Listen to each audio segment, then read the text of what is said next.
Anda mangsa dera?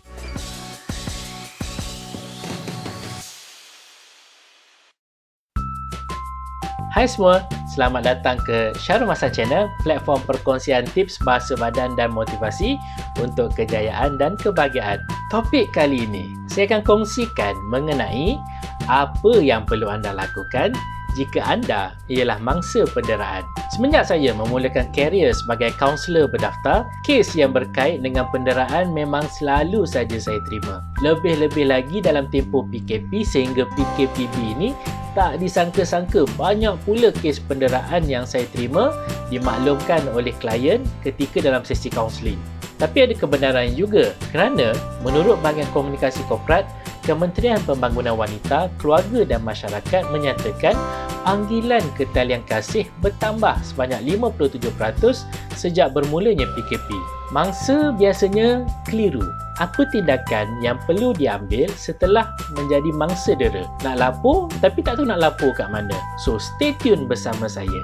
Saya akan kongsikan apakah langkah-langkah yang boleh anda lakukan sekiranya anda menjadi mangsa penderaan. Sebelum kita berbincang dengan lebih mendalam tentang topik ini, saya ingin mengajak anda, anda yang baru mengikuti channel ini, untuk menekan butang subscribe yang terdapat di bawah video ini. Jika warnanya masih merah, bermakna anda belum tekan lagi. Selepas anda menekan butang subscribe, klik juga gambar loceng di sebelahnya. Supaya apa? Supaya anda tidak akan terlepas tips yang bakal saya kongsikan nanti. Plus, ia juga sebagai tanda sokongan anda untuk saya terus berkongsi lagi pada masa akan datang. So, jom klik sekarang. Sebenarnya, penderaan ketika musim PKP ini mempunyai kebarangkalian yang tinggi untuk berlaku. Sebab bila fikir balik, saya dapat simpulkan ada 5 perkara yang boleh menyebabkan penderaan berlaku semasa PKP. Pertama, pendera sentiasa berada bersama mangsa serta menghabiskan banyak masa bersama yang akhirnya memberi ruang untuk konflik itu berlaku. Kedua, pengasingan sosial juga menyebabkan tiada saluran lain yang boleh digunakan untuk menghilangkan stres.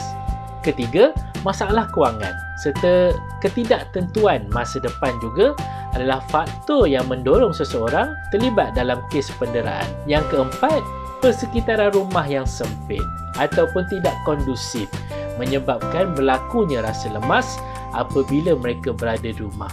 Dan yang kelima, sekiranya si pendera tadi terlibat dengan penyalahgunaan dadah, penderaan juga boleh berlaku sebab kesukaran untuk mendapatkan bekalan dadah di kalangan penagih disebabkan faktor kewangan dan juga situasi semasa. Apa yang menjadi kebimbangan kepada kita ketika waktu PKP ini, yang mana mangsa tidak boleh lari dari situasi tersebut.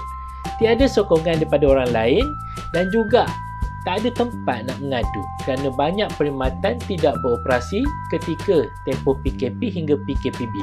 Namun bagi yang menjadi mangsa dera, saya nak nyatakan anda usah rasa khawatir, usah risau kerana anda tidak kesorangan.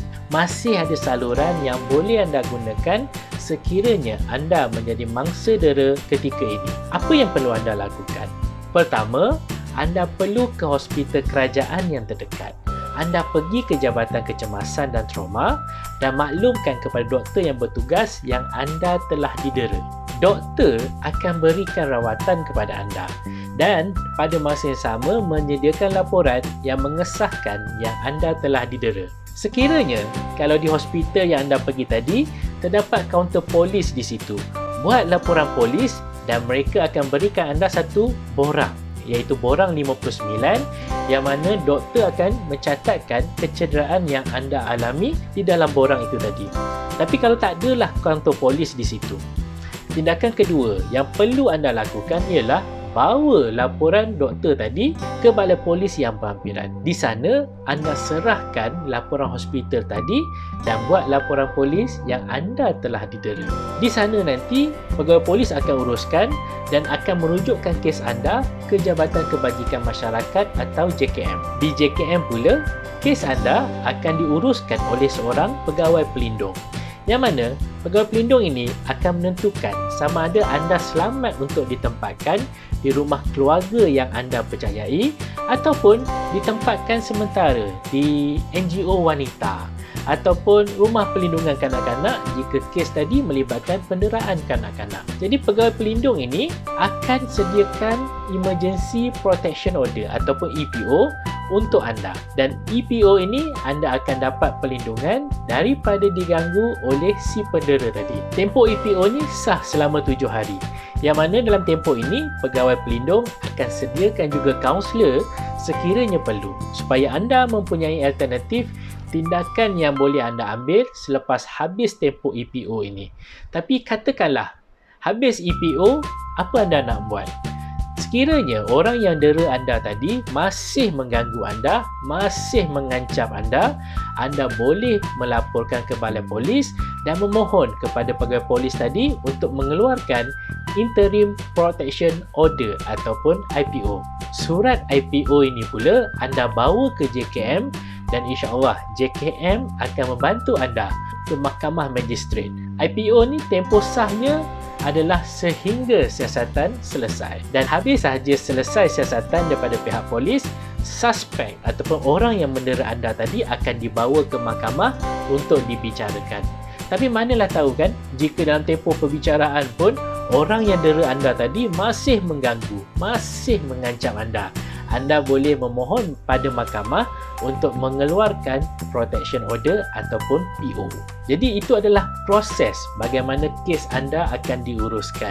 InsyaAllah dengan saluran ini anda tidak perlu rasa khawatir, kerana saluran ini akan boleh membantu anda menyelesaikan kes penderaan yang anda sedang alami. Tapi apa yang penting di sini ialah dua perkara ini perlu anda lakukan. Yang pertama tadi saya katakan, anda perlu pergi ke hospital kerajaan untuk mendapatkan rawatan dan juga laporan perubatan daripada doktor yang mengesahkan anda telah didera.